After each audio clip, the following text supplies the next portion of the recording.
Greetings, welcome in. Another semester is upon us, and I wanted to share some thoughts as teachers kind of approach a new semester and new challenges and all the stuff that's kind of swirling around out there about what we need to do as teachers, what we should do as teachers, and all these data-based approaches that have us look at the ends and look at the outcomes and constantly kind of evaluating our own teaching methods based on what we can reasonably expect out of something maybe or may not coming from the end of all this.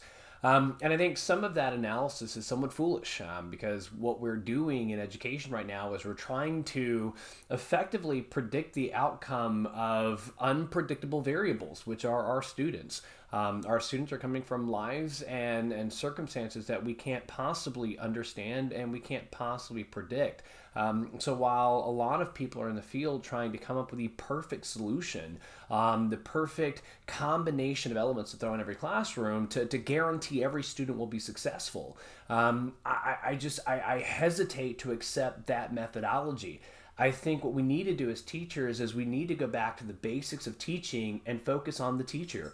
Focus on ourselves as teacher and the product we bring to the marketplace, to the classroom. And what do I mean by that? I've developed a couple things kind of looking at almost my 2 decades of teaching. And what I was surprised at when I got into teaching is how many teachers told me you just got to bear it. You just have to bear it. The system is broken.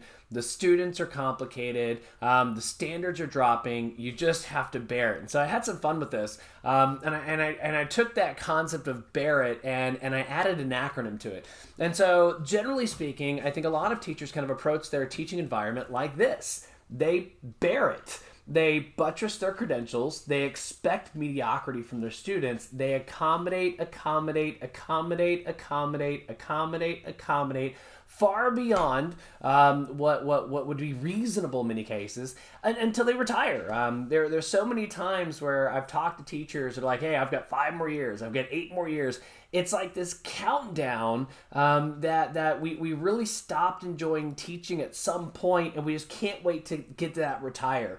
And so they just kind of told me you just got to bear it. Teaching is a profession. You're in it, sometimes referencing the golden handcuffs. And so we end up in this kind of situation that teachers just have to go in and you just have to bear it. You're the expert. Buttress your credentials. All of your work is done. We know the student standard thing, so just expect mediocrity. I've had so many teachers tell me students can't, which just blows my mind, because if we fundamentally believe that students can't learn, then we have to ask ourselves why we're teaching. But when we start looking at that concept of just bearing it, it really does create a situation where teaching becomes exhausting and depressing and stressful, right? It really takes any power that we hold as teachers away from us. So instead of bearing it, I would propose that teachers bear it, right? And what I mean by that is change your mindset as you go into your class. Instead of going in with this notion of I've just got to bear it, I want you to go in and bear it. Be aggressive, right? Be offensive.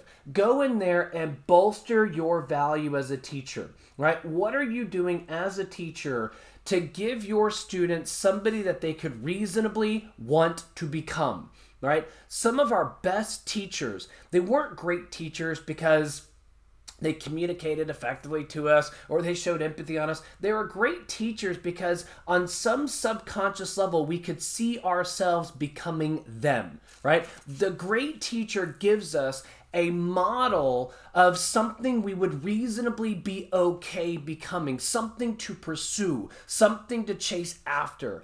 And so a lot of times when you go into a lot of classrooms, the teachers in those classrooms are not people that a lot of students respect or admire.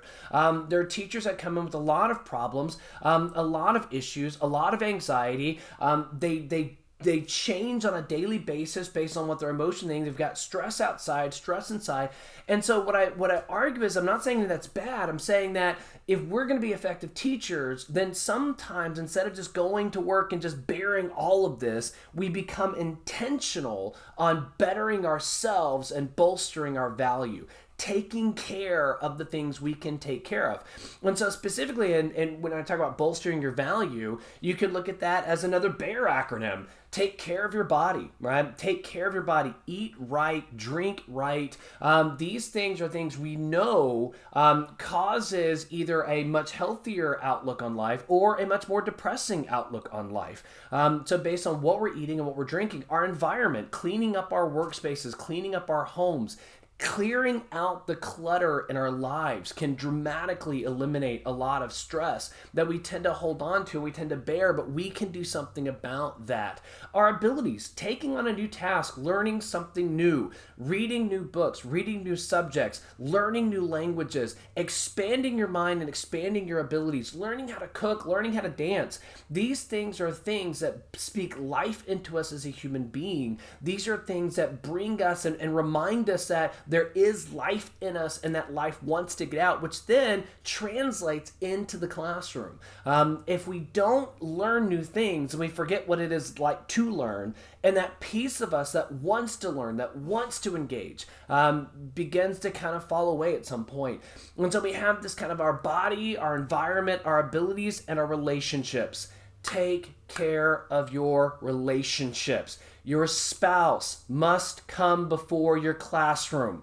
Period. Finale. I could not be where I am today if I did not prioritize my spouse. Those relationships are going to be with you much longer than many of your students in your specific classroom this year. And if we neglect those relationships in our lives with our spouse, our children, our close friends, then we end up becoming isolated and alone. And that isolation does bleed over into the classroom. So when I argue bolster your value in your body, your environment, your ability, and your relationships, right? The next thing on the BEAR list is engage. Right? Engage intentionally. Don't sit back. Don't wait for students to come to you. And find a way to engage. Sometimes it's not in your subject area. Sometimes it's what they're doing. A contact a day is great. Say, hey, how are you doing? High five. Throw a piece of paper at them. I know it's crazy, but you would be amazed at how much students respond to even sometimes playful engagement that reminds them that I see you. Because that's what engagement does. Engagement is nothing more or less than I'm going to let you know that today I saw you. Right? So bolster your value and then take that value into your classroom and engage. After this, assess and account. Right? What works? What doesn't work? What did you think was going to work and didn't work and you need to change? What worked really well and you want to do better? You want to accentuate. And so that next step on there is actually be honest. What worked and what didn't work? As a teacher, a lot of times I go in with this really great idea and I'm like, this is going to work and it's going to be awesome. And it flops. It just doesn't have the impact I wanted to have. And a lot of times I ask my students, like, did that work? I'm like, no, that is not what we got from that. I'm like, all right, so let me go back to the drawing board and see if I can accomplish the same end, but through a different means. And so teaching is a constant cycle of trying to figure out what's going to work and what's not going to work. But at no point do I back away and I stop trying. At no point do I accept that whatever somebody told me is going to work for all students at all times, which is exactly what we're trying to do in education. We're like, if you just do this one thing, then magically 15% of your students will all be more successful, which is absolute garbage. And I will tell you, most of their science is really, really bad. From a statistical point of view, from a research point of view, a lot of the narratives surrounding are just really bad from a scientific point of view.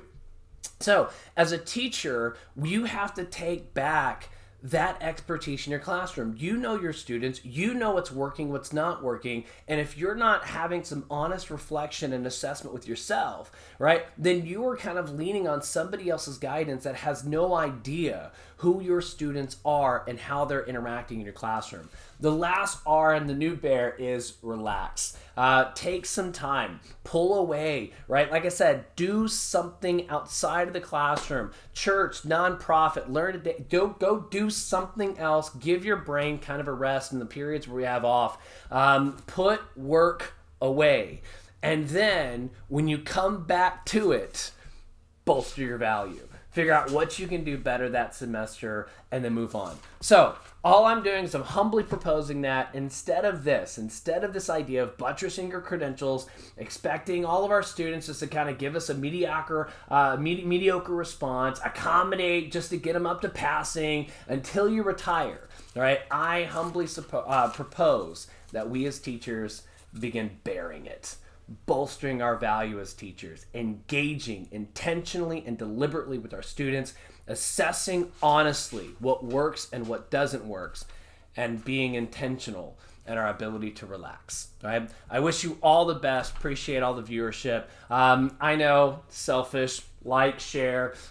Check out my book series, A More Perfect Parent, which is brilliant. A lot of these themes unpacked in there. Cannot tell you enough how much I appreciate those watching these videos. Nonetheless, I wish you all a great semester and really, really, really dynamic teaching. Let's get back to dynamic teaching. Let's get back to teachers teaching unapologetically. Let us just get back to believing that extraordinary action relates. I wish you all the best.